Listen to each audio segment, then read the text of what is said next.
E dunque partita anche la quinta serie, la sesta se l'è aggiudicata Anna Chiara Zanette 2:18,52 davanti ad Erika Rocca 2:19,93, Martina De Stefano e Stefania Piero Bon a chiudere.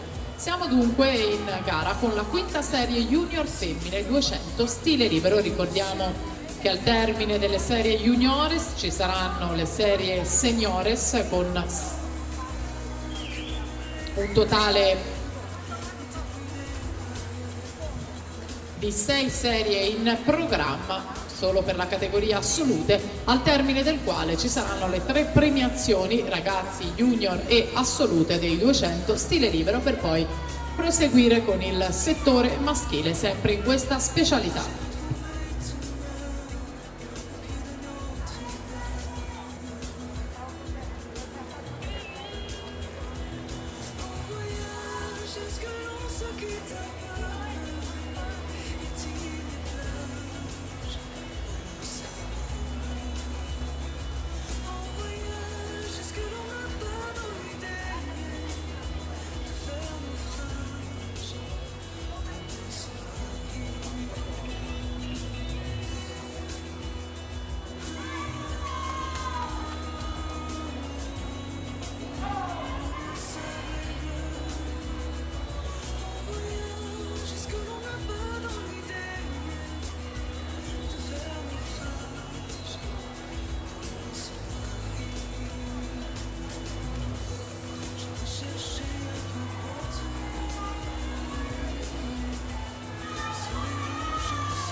Alice Magni che continua a condurre 1:43,16 per lei il passaggio ai 150, aveva virato in 1:08,30 ai 100 metri, addirittura accelerazione finale per andarsi a prendere la vittoria della quinta serie femminile. Andiamo a vedere il tempo per lei, 2:17,05. Caterina Fontebasso in 1, Piave in 2, Elena Vittoria Carraro Gabbiano in 3, Giulia Petri, nuotatori trentini in 4.